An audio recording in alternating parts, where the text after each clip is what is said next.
Heat capacities of gases.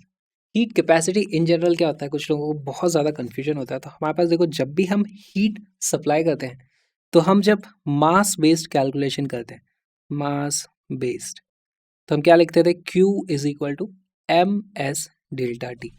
यहाँ से specific heat capacity mass based है ना, वो आ जाती थी S is equal to Q upon M delta T. लेकिन गैसेस में जो हम कैलकुलेशन करते हैं वो होती है मोल बेस्ड, है ना, मोल बेस्ड। तो हम लिखते हैं Q is equal to N C delta T. यहाँ पर हमारी C जो होती है वही होती है मोलर स्पेसिफिक हीट कैपेसिटी, जिसकी वैल्यू हो जाती है Q upon N delta T. This is known as molar heat capacity. Alright, अब हमारे पास तरह तरह के प्रोसेसेस में ये C की वैल्यू अलग अलग आ सकती है। तो कुछ एग्जांपल्स देख लेते हैं। जैसे हमारा सबसे पहला प्रोसेस मैं यहाँ पर लेना चाहूँगा एडियाबेटिक प्रोसेस। एडियाबेटिक प्रोसेस में हमारी स्पेसिफिक हीट कैपेसिटी क्या हो जाएगी, मोलर स्पेसिफिक हीट कैपेसिटी। देखो, एडियाबेटिक प्रोसेस की तो डेफिनेशन होती है कि उसमें हीट जो दी जाती है वो जीरो होती है बाय डेफिनेशन, है ना। क्या डेल्टा टी जीरो होता है एडियाबेटिक प्रोसेस में? कंप्रेस या एक्सपैंड करते हो टेम्परेचर जरूर चेंज होता है गैस का, लेकिन Q की वैल्यू जीरो होती है। तो C is equal to zero, है ना, क्योंकि Q इज जीरो। तो ये हमारे पास एडियाबेटिक प्रोसेस आ गया। दूसरा प्रोसेस जो हम देखेंगे, एक देख लेते हैं आइसोथर्मल प्रोसेस। आइसोथर्मल प्रोसेस में हीट कैपेसिटी क्या हो जाएगी, देखो C की वैल्यू हो जाती है Q upon N delta T. तो वहां पर टेम्परेचर में चेंज ही नहीं होता है, कितनी भी हीट देते जाओ टेम्परेचर में बिल्कुल चेंज नहीं होगा।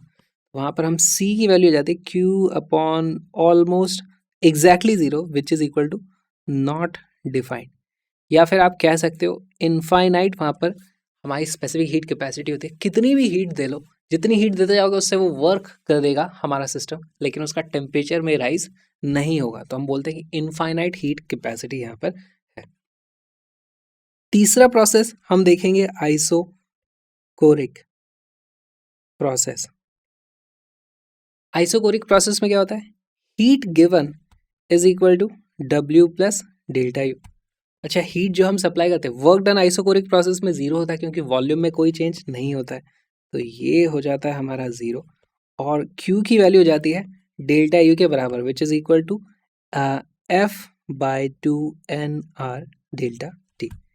यहाँ से स्पेसिफिक हीट कैपेसिटी का हमारे पास फॉर्मूला आ जाता है Q which is equal to F by 2NR delta T divided by, है ना, Q का फॉर्मूला ये है N डेल्टा टी। तो यहाँ पर डेल्टा टी से डेल्टा टी कटेगा, N से N कट जाएगा, और हमारे पास C की वैल्यू आ जाती है F बाय 2R। और यहाँ पर क्योंकि वॉल्यूम कांस्टेंट था तो इसको हम क्या बोलते हैं, CV। तो ये भी एक हमारा इंपॉर्टेंट फॉर्मूला है। इसके बाद चौथा प्रोसेस जिसकी हम बात करेंगे वो है आइसोबेरिक प्रोसेस। यहाँ पर किस तरीके से कैलकुलेशन की जाए, हमारे पास heat supply, first law of thermodynamics की क्वेश्चन लिखे, Q is equal to W plus delta U. क्योंकि प्रेशर कांस्टेंट होता है तो वर्क डन की वैल्यू आ जाती है P डेल्टा वी, है ना। P डेल्टा वी को आप क्या लिख सकते हो, NR delta T plus delta you, change in internal energy वो हमेशा होता है F by 2NR delta T. यहाँ से हमारे हीट कैपेसिटी की वैल्यू आ जाती है, heat capacity is equal to, देखो Q upon N delta T. Q की जगह हम ये पूरा का पूरा लिख देंगे, इसमें देखो N और डेल्टा टी दोनों को मैं अगर कॉमन ले लूँ तो आ जाता है N delta T R plus F by 2R upon N delta T. यहाँ से हमें मिलता है C is equal to F by 2 plus 1 times R, और क्योंकि प्रेशर कांस्टेंट था इसको हम लिख देंगे CP। बहुत ही सिंपल, हमारे पास चार प्रोसेस के लिए चार अलग अलग हीट कैपेसिटीज आ चुकी है। यहाँ पे आप और एक चीज देखोगे, CP और CV में हमारे पास एक रिलेशन आ जाता है, क्या है, CP minus CV will always be equal to R। लेकिन ये कब होगा, जब हमारी स्पेसिफिक हीट कैपेसिटीज मोलर हैं, मास बेस्ड होंगी तो नहीं होगा। तो आपसे ऐसे सवाल पूछे जा सकते हैं जहाँ पर मास में कैलकुलेशन करी गई हो लेकिन आपको उसको मोल्स में कन्वर्ट करके ये वाला रिलेशन लगाना पड़ सकता है। तो इसको भी हम लिख लेंगे, फॉर मोलर हीट कैपेसिटीज, है ना। कौन सा रिलेशन है ये है हमारा मेयर्स रिलेशन। अब हमने जो प्रोसेस अभी पढ़ा है PV raise to power X is equal to constant, उसके लिए भी कोई हीट कैपेसिटी हो सकती है ना, सी। और क्योंकि यहाँ पे एक पॉलीट्रॉपिक प्रोसेस है, इस तरीके से हम डिफाइन कर देते हैं, तो मैं उसको सी एक्स बोल सकता हूँ। तो सी एक्स का देखते हैं क्या फॉर्मूला निकल के आता है।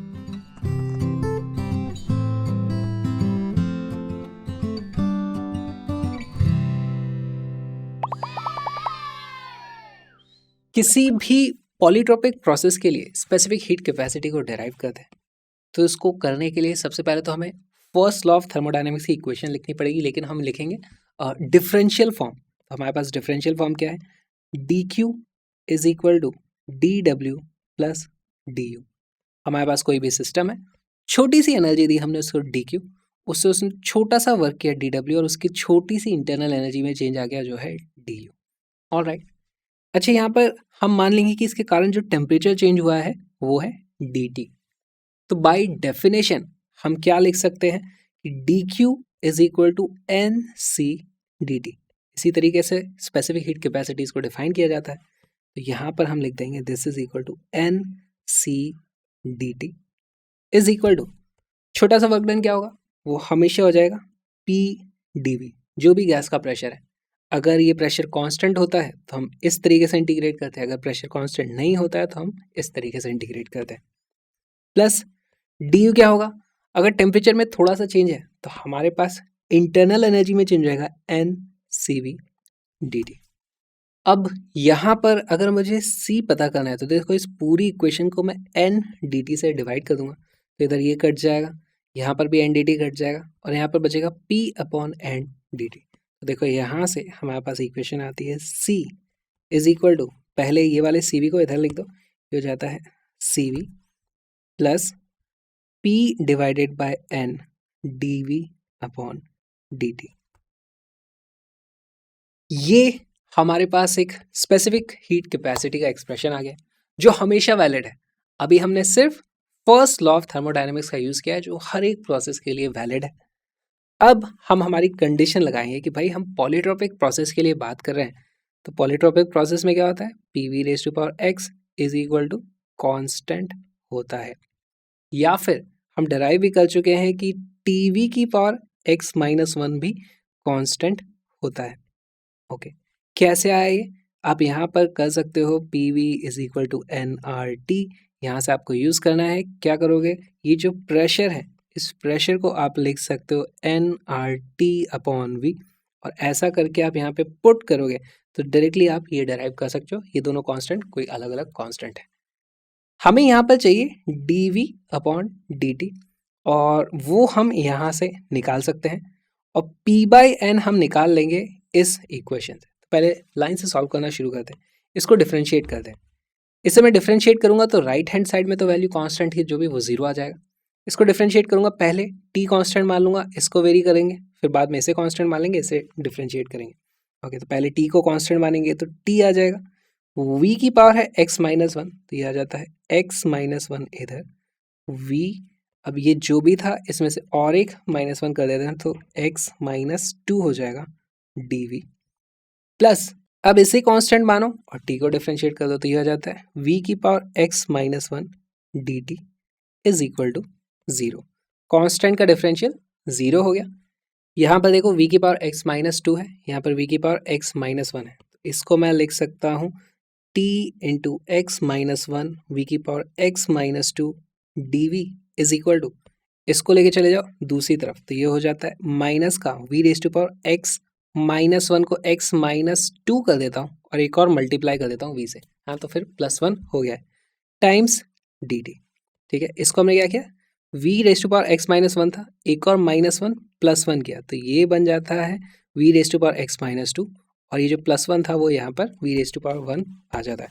ऑलराइट, यहाँ पर आप देखोगे V raise power X minus two, V raise power X minus two इस तरीके से कट जाता है और हमें जो टर्म चाहिए थी D V upon D T, यहाँ से D V upon D T की वैल्यू आ जाती है minus V upon X minus one times T, या फिर मैं इसको लिख सकता हूँ V upon one minus X times T.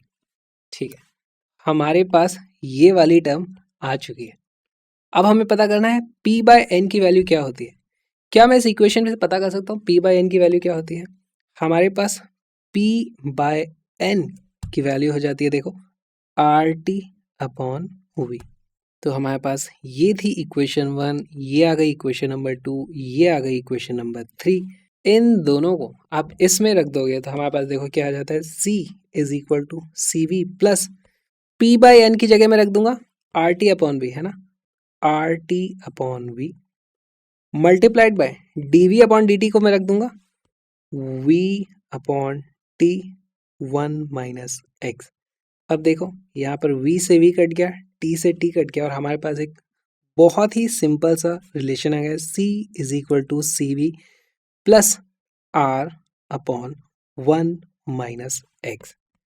और ये जो हीट कैपेसिटी है वो एक प्रोसेस के लिए है, P V raise to power X is equal to constant. इसको मैं नीचे यहाँ पे छोटा सा x इस तरीके से लगा दूंगा और ये हमने हमारा फॉर्मूला डेराइव कर लिया है। अब हम एक काम करते हैं, उस फॉर्मूले को इन चारों प्रोसेसेस में रख के देखते हैं कि हमारा जो आंसर आता है सही आता है या गलत।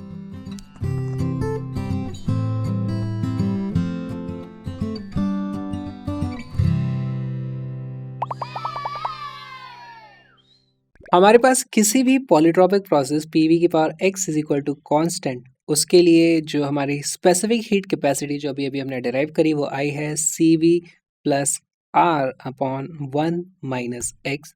अच्छा, हम और एक चीज़ सी वी का फॉर्मूला पहले ही डिराइव कर चुके हैं कि वो होता है C V is equal to R upon gamma minus one, है ना, तो ये हम पहले डिराइव कर चुके हैं। चलो वेरीफाई करना शुरू करते हैं, let's verify.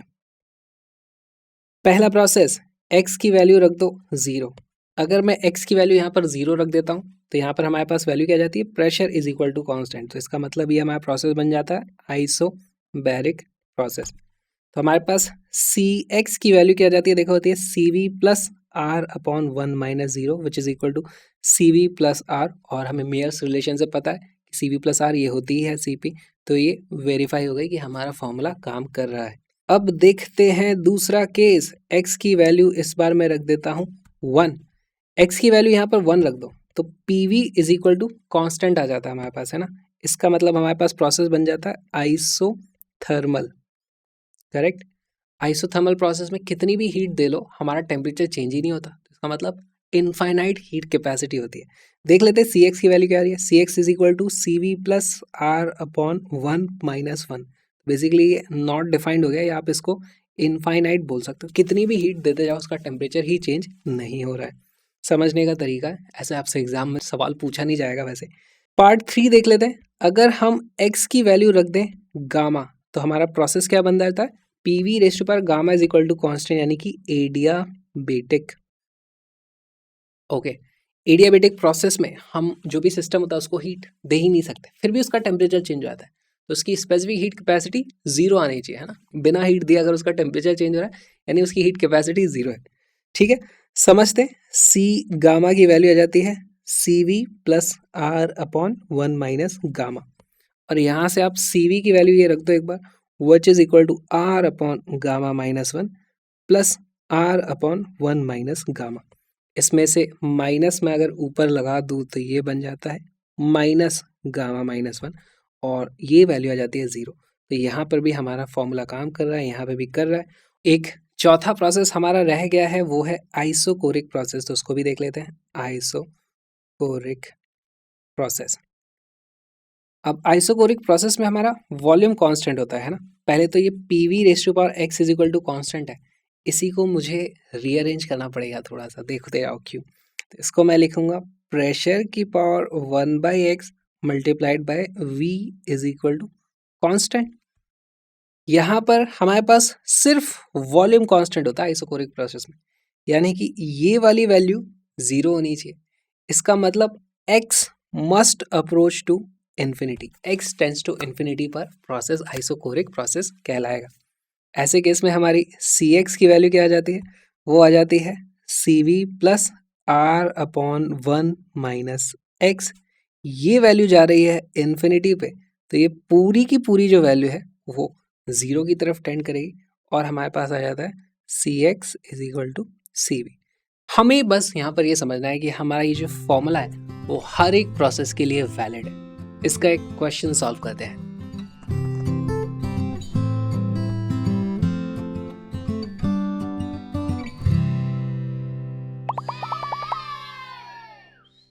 What is the molar specific heat capacity for a monoatomic gas under a process where V3T6 remains unchanged? R is the universal gas constant। तो आपको इसे सॉल्व करना है। कैसे सॉल्व करोगे, पहले तो हमारे इसको PV raise to power x में लेकर के आ जाओ, है ना। PV raise to power x is equal to constant यहाँ होना चाहिए। और उसके बाद हमारे पास स्पेसिफिक हीट कैपेसिटी का फॉर्मूला क्या है, Cx is equal to CV plus R upon 1 minus X. और वीडियो को पॉज करो, क्वेश्चन को सॉल्व करो।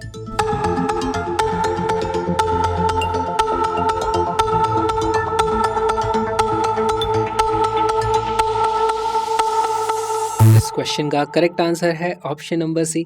कैसे आया, सॉल्व करते हैं। देखो हमारे पास है V3T6 is equal to constant. यहाँ पर इसको PV raise to power x में लेके आना है, तो मैं t को रख दूंगा t is equal to PV upon NR। तो यहाँ से मेरे पास आएगा V3 इंटू PV की power 6 is equal to constant, some other constant ही हो जाएगा। यहाँ से मैं लिख सकता हूँ P6 V9 is equal to constant, है ना। अब इसकी पावर मैं 1/6 कर दूंगा, पूरे के पूरे की पावर कर दो 1/6, तो ये हो जाता है PV की पावर 9/6। 9/6 कितना हो जाएगा, 3/2 इज इक्वल टू कॉन्स्टेंट। यहाँ से x की वैल्यू आ गई 3/2। हमारे पास c की वैल्यू क्या होती है, c is equal to CV plus R upon 1 minus X. अच्छा, CV की वैल्यू क्या है हमारे पास, ये मोनो एटॉमिक गैस है। मोनो एटॉमिक गैस के लिए CV होती है कितनी, F/2R। तो ये जाती है 3/2R plus R upon 1 minus 3/2 which is equal to 1.5R minus, ये नीचे क्या हो जाएगा, ये हो जाएगा 1 माइनस 3/2 यानी कि हो जाएगा -1/2 यानी कि -2R which is equal to -0.5R, या फिर ये हो जाएगा -R/2 which is option number C is the correct answer. अब यहाँ पे कुछ लोगों को डाउट आएगा कि ये नेगेटिव क्यों आ रहा है, हमारे पास स्पेसिफिक हीट कैपेसिटी नेगेटिव क्यों हो रही है। तो वो प्रोसेस जो है वो कुछ ऐसा प्रोसेस हो सकता है, मान लो कुछ ऐसा कि यहाँ से हम इसी लाइन पर मूव कर सकते हैं। आइसोथर्म्स हैं इस तरीके से। अगर हमें टेम्परेचर बढ़ाना है तो हमें इस तरीके से गैस को कंप्रेस करना होगा। कंप्रेस करेंगे, हो सकता है यहाँ पर इस तरीके से कुछ वैल्यूज आ रही हो हमारी, क्या आती है, Q is equal to W plus delta U। हम कंप्रेस कर रहे हैं तो work done by the gas negative होगा, है ना।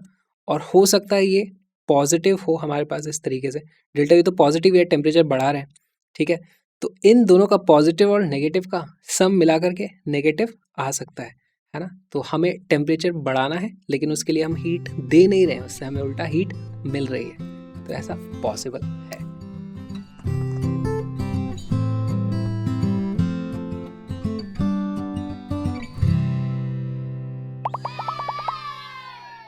Find an expression for molar specific heat capacity of a diatomic gas that undergoes a thermodynamic process of T is equal to T naught E raised to power alpha V। इसको किस तरीके से solve किया जाएगा, यहाँ पर हमारी जो अभी तक हमने इक्वेशन देखी थी क्या थी, Cx is equal to C plus R upon 1 minus X. ये काम नहीं करेगी, है ना, सी विदा। क्यों नहीं काम करेगी, क्योंकि हमारा जो प्रोसेस है इसको आप कुछ भी करो PV raise to power x में इज इक्वल टू कॉन्स्टेंट में लेकर के नहीं आ सकते। तो यहाँ पर किस तरीके से सॉल्व करें, अप्रोच क्या रहे हमारे। तो हम स्टार्ट करेंगे, हमारी जो फर्स्ट लॉ ऑफ थर्मोडाइनमिक्स है वहाँ से dq is equal to dw plus du। dq हो जाएगा NC dt, dw होता है P dv और du होता है हमारा NCV dt। यहाँ से C की वैल्यू आ जाती है CV plus P divided by N dv/dt। ये वही फॉर्मूला है जो हम पहले भी डिराइव कर चुके हैं, और इसको याद रख लो, जब भी इस तरह के क्वेश्चन आएंगे तो आपको हमेशा इसी को यूज़ करना है। यहाँ पर हमें बस इसको अब सॉल्व करना रहेगा, जहाँ पे हम ideal gas equation PV = nRT का इस्तेमाल करेंगे और इसका भी इस्तेमाल करेंगे। दोनों का यूज़ करके हम इसको सॉल्व कर सकते हैं। सॉल्व करना शुरू करते हैं। हमारे पास टेम्परेचर है T = T0 e⁻⁴ हमें पता करना है dv/dt। यहाँ पे dv/dt करने से अच्छा मैं सिंपली dt/dv भी कर सकता हूँ। उसकी वैल्यू क्या जाएगी, T0 अपने आप में कांस्टेंट है वो तो, into अल्फा e⁻⁴v। ओके, यहाँ पर अब देखो T0 e⁻⁴v को टेम्परेचर बोला जाता है, T0 e⁻⁴v को टेम्परेचर बोला जाएगा, तो इसी को मैं लिख सकता हूँ अल्फा टाइम्स T। और यहाँ पर आइडियल गैस इक्वेशन से PV = nRT से मैं P/n को लिख सकता हूँ P/n = RT/V। इन दोनों ही वैल्यूज को यहाँ पर रख दो तो हमारे पास स्पेसिफिक हीट कैपेसिटी आ जाती है C = CV प्लस P/n को मैं लिख दूंगा RT/V, और dv/dt की वैल्यू देखो क्या हो जाएगी, dt/dv ये है, तो dv/dt हो जाएगा 1/α/t। T से ये T इस तरीके से कैंसिल हो जाता है और हमारे पास स्पेसिफिक हीट कैपेसिटी आ जाती है C = CV प्लस R/V⁴। हमसे क्वेश्चन में पूछा गया है डायटोमिक गैस के लिए, तो डायटोमिक गैस के लिए CV की वैल्यू होती है कितनी हो जाती है F/2R, यानी कि 5/2R। तो ये बन जाता है 5/2R plus 1/V⁴ times R, या फिर इसी को मैं लिख सकता हूँ C = 5/2 plus 1/V⁴ times R। बड़ी अजीब सी स्पेसिफिक हीट कैपेसिटी आ रही है, लेकिन अजीब सा प्रोसेस है तो अजीब सी स्पेसिफिक हीट कैपेसिटी हमें देखने को यहाँ पर मिलती है। तो बहुत ही सिंपल था, जब भी आप कभी फंस जाओ तो हमेशा फर्स्ट लॉ ऑफ थर्मोडायनेमिक्स से स्टार्ट करना, ये तो हमेशा वैलिड है। उसके बाद जो भी प्रोसेस होता है उसका यूज़ करके आप dv/dt यूज़ कर सकते हो, और PV = nRT से हमेशा P/n आपको मिल जाएगा। इस तरीके से आप किसी भी क्वेश्चन को सॉल्व कर सकते हो।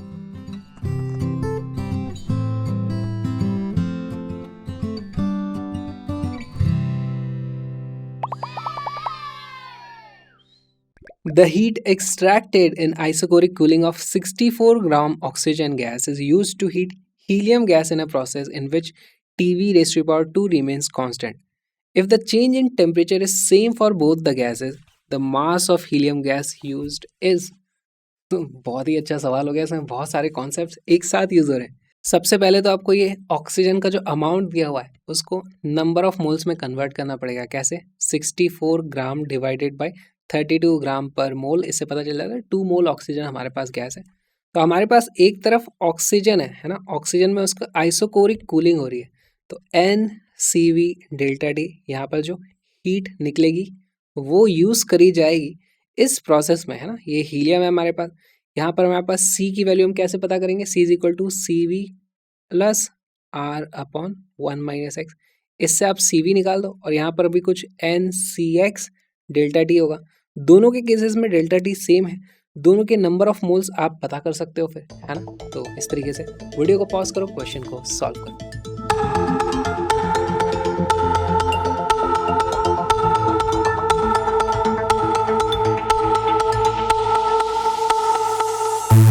इस क्वेश्चन का करेक्ट आंसर है ऑप्शन नंबर बी।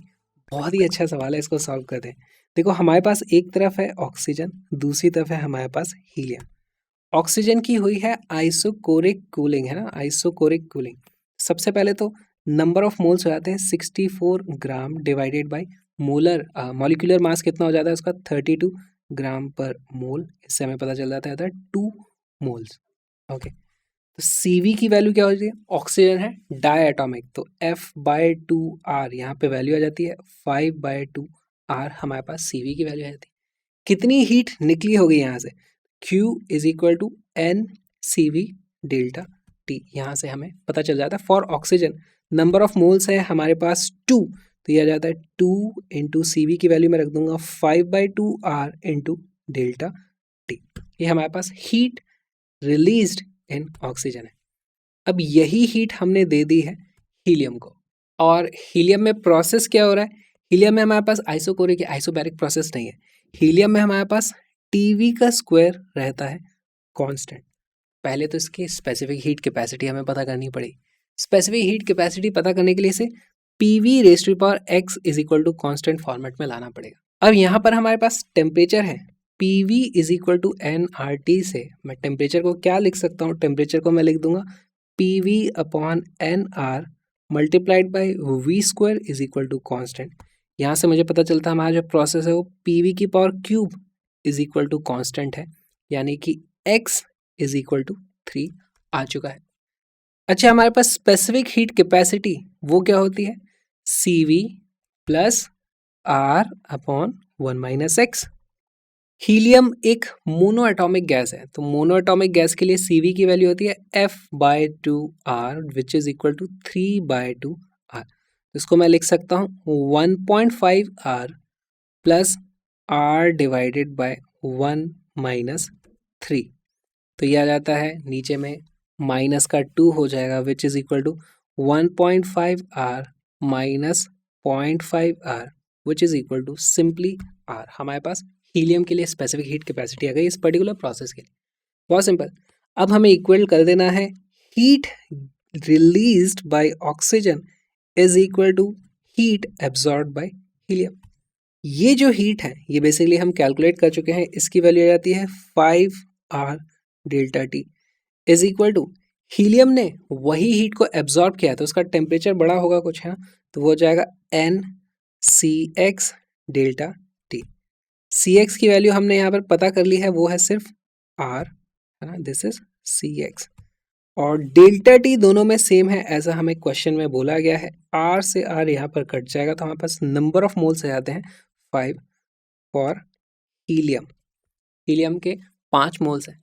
इसका मतलब ग्राम में हमारे पास देखो ऑप्शन सारे ग्राम में आ रहे हैं, तो हमारे पास जो आंसर आएगा 4 ग्राम पर mole multiplied by 5 mole which is equal to 20 gram helium.